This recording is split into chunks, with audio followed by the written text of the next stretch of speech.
Unbiased Sports, Newcastle 0, Arsenal 2, baby.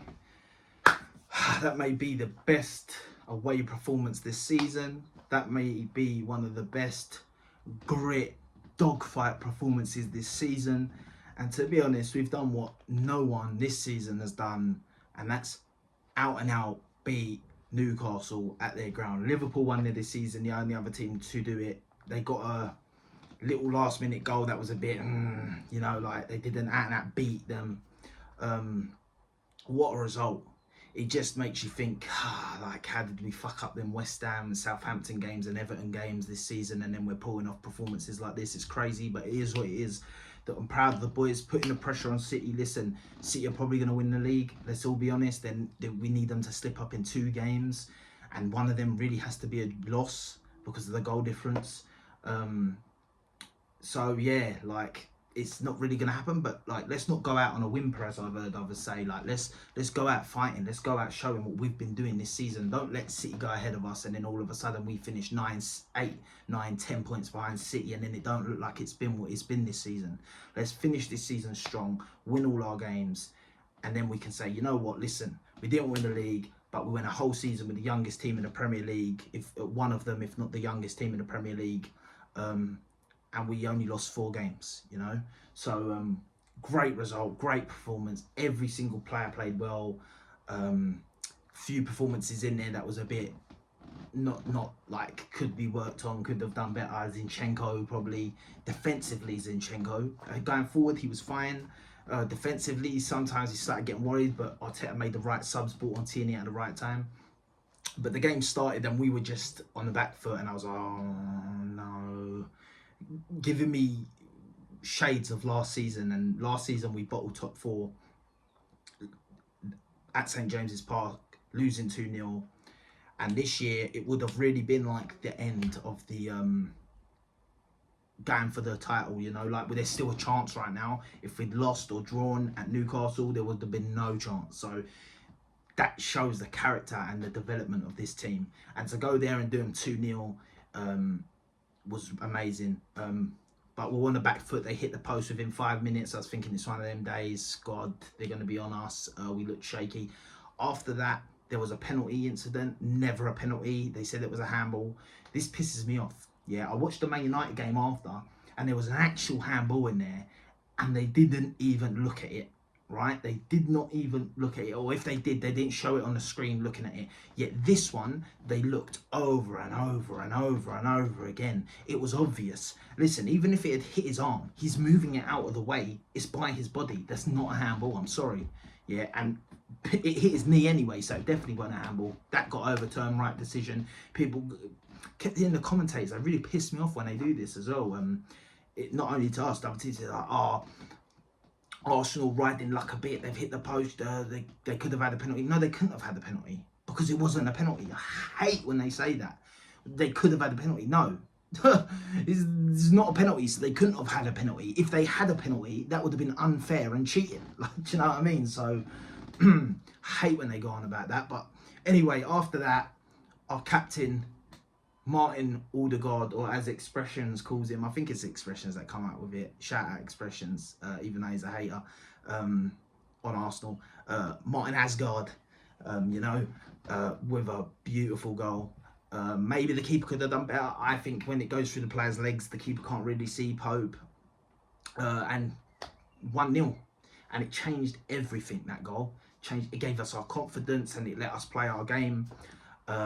Again, Martin Odegaard with important goals. He's done it against Chelsea, and he's done it again, and he's done it throughout this season. 15 goals.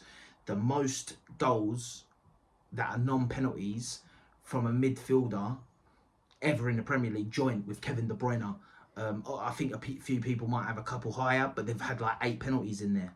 Like, so for me, penalties are cool, but like, I feel like if someone gets 25 goals and someone gets 26 goals, and the 25 goal player gets no penalties, and the 26 goal player scores 10 penalties, I'm sorry, the better player that season's been the guy that scored 25 on-field goals, you know. Not on-field, but in-play goals. But yeah, gets us the goal, changes the team around, Jorginho, masterstroke by Arteta to keep him in. Like, I'm not going to lie, I was one of them, and I know many other Arsenal fans, and if they say they didn't think it, they were lying. They thought the physicality and the speed and the pace of that midfield was going to be too much to have Jorginho in, and they would have put Partey in. I can guarantee if I get 9 out of 10 Arsenal fans, they would have, and told them to pick the midfield, Partey would have been in there. Arteta picked Jorginho, and it worked. It worked. One of the best performances I've seen from Jorginho in age. Like, I'm talking even when he was at Chelsea. Like, what a performance! And we all thought like this was going to be another Willian, another Chelsea reject. No. This guy ain't a Chelsea reject, man. We've got this guy, and he is a huge player for the team. And even going into next season, having him in and around the squad is going to be massive. And it was a great piece of business. Yeah, we see at the half, we should have had another 3 goals. I know they should have also had some goals. Aaron Ramsdale, shout him out. What a performance. Goal, save after save, and people. Pickford is still number 1. Why? Why is Pickford number 1 for England? I only learned today the geezer's 29. I thought he was like 26, 25. Yeah, so I used to say, oh, he hasn't done anything wrong. You keep him in. I agree he hasn't done nothing wrong for England, but I'm sorry, you got a 23-year-old outperforming him in throughout the whole season, and that he's just a better keeper, better with his feet. Do you know what I mean? But I think better shot stopper than him. Maybe Nick Pope's a better shot stopper, but Nick Pope can't use his feet, so that I think automatically lowers him in the pecking order. Although there is a shout for Nick Pope. But it's stupid to me. He's 23. He should be the England keeper, and you should be saying, that's it. We put him in from now. This guy is our keeper for the next however many years. Unless someone comes through or he starts dipping. But you should be thinking right now, yeah, let's keep this guy in and build this team. England are doing...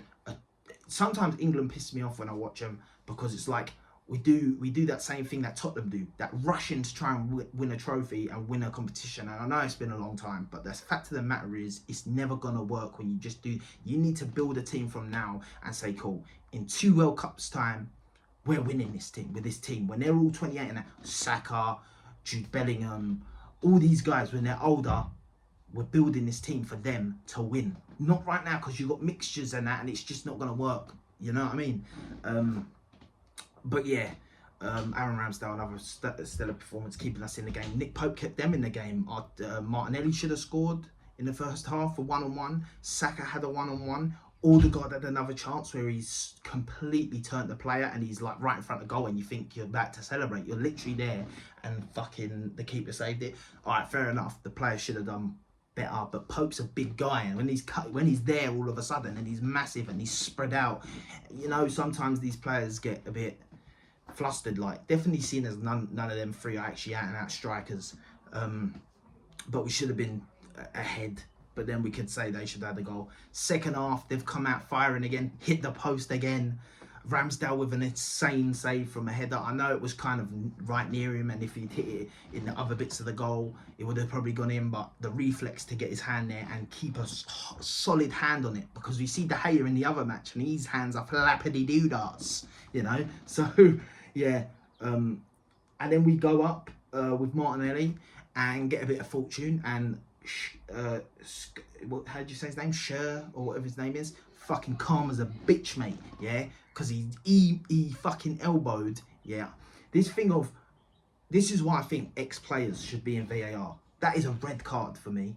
He's deliberately elbowed Jesus in the face, and it's alright, cool. It's not completely obvious, like a guy going boom, but he's done it. And any person that has played football knows what he's doing, and he knows what he's done. That is a red card. But anyway, thank God he didn't get a red card, because he scored no goal. Calm as a bitch, you know. So yeah, Martinelli down the bar line. Tierney come on, fucking solid, as I said. Gets it through to Jesus. Jesus through to Martinelli. Martinelli runs, and I'm thinking he's done too much again. And he smacks it in, and then sure, to be fair to him, he had to get a touch on it. If he didn't get a touch on it, Odegaard was there with an open goal and probably scored it. And to be honest, I want Odegaard to get more goals, because I want him to have that record for the all score midfielder goals. So yeah, but the dog in the performance, Xhaka, he made a tackle on Joe Willock. Joe Willock, by the way, shout out, mate. He fucking played wicked, man. And there would be a space in this squad for him right now. To be honest, like I love our players. I think like someone like Fabio Vieira has a lot to offer in the future.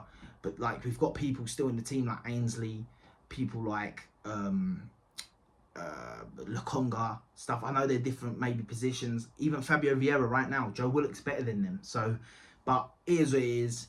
He's done his thing. Fair play to him. But the block from Xhaka, because that is a certain goal, and I think it was at 1-0, is unreal. And the dark arts that we're doing, beautiful. One last thing before I go. All Newcastle fans and Eddie Howe and all the players, shut the fuck up about us time wasting, yeah? Because you guys time wasted like a motherfucker when you were 0-0 at the Emirates. At least we were winning and time wasting a bit, yeah? And we weren't so much time wasting, it was more stopping the game, stop, start the game, so you didn't build momentum. It wasn't wasting time. There was never a time where Aaron Ramsdale had the ball for ages and he weren't kicking it.